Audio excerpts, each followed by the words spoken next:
Holy maple, syrup, and Cabot cheese, we are back in business. In today's episode of The Swamp Thing, we will be doing wiring. Not because we want to, but because we have to.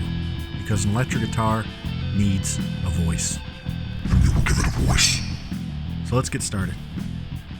First, you may notice that the body of the guitar is finished. I'm sorry, I did not record the finishing process. It was too hectic. Sorry. Anyways, we are going to first take our pristinely finished body and we are going to make a template to solder our controls. This is important that we do this right and accurately. And you can see I'm just taking my pencil and over a piece of cardboard I'm marking these holes.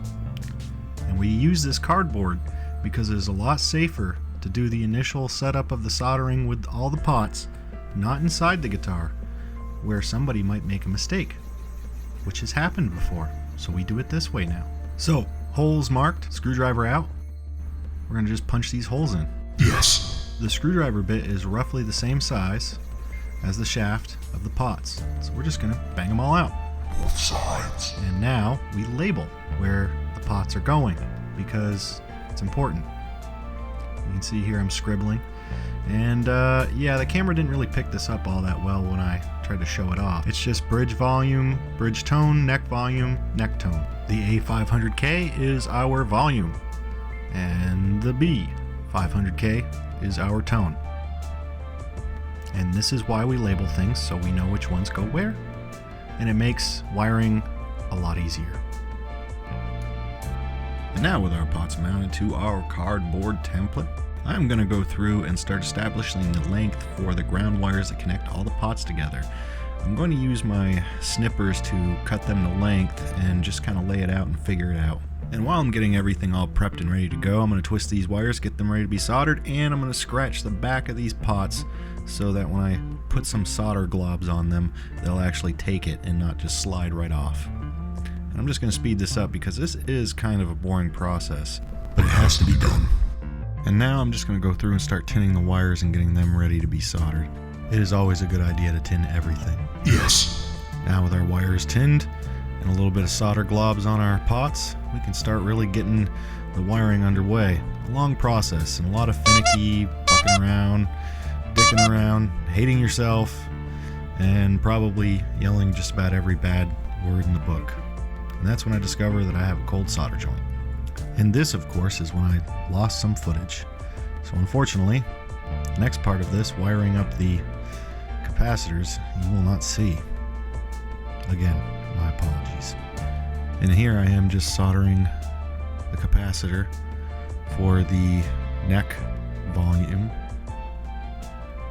Having a great old time. Yes. Yes. Yeah, great old time. So I'm just going to speed this up a little bit. I ran into a few problems and had to actually rewire these a little bit because I got the capacitors in the wrong spot. I had to consult the source materials of doing a modern wiring of a Les Paul. Now here's the thing that actually really made me sweat, and that is actually figuring out how this cheap import switch is wired out and how to wire it up to this diagram that I had to piece together from 3 different guides. This was not an easy thing. I thought it was going to be easy, but soldering's not really my strong point, just like most people that do this kind of stuff. So I then try to get kind of cute and use the helping hands. They actually do help, and I feel like an idiot for not using them more. But who cares? It's just going to be heat up the part, heat up the piece, slide them together, let it melt, and just make sure that it's all holding. And if it doesn't look like it's very stable, just throw another little tiny drop on there. Make it happy.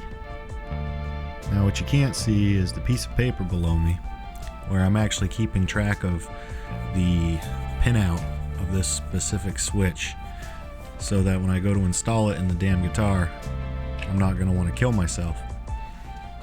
That being said, we are at the end of my actual footage, and I wish that I captured the rest of the wiring and the assembly, but I was kind of in a rush to get it done because it's my own personal guitar, so I kind of want to use it.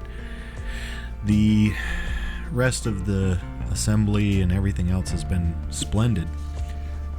I can't actually wait to make a video showing this thing off. But the truth is, I feel bad that I haven't put together this video, seeing how it's been recorded for quite a while now, and I still have a lot of work to do on old Swamp Thing. Anyways, last things that you see me doing here is just cleaning up my solder joints by clipping off the excess wire, and then if I did something bad, I go and touch it up with a little bit of solder. Ain't no biggie, just like usual. So this concludes our video for today. I hope you like it. Hope you subscribe. There'll be more stuff coming. I have a build in the works that is a from scratch build, and it is quite the nerve-wracking project, if I must say. Anyways, have a good evening, guys. Take it easy.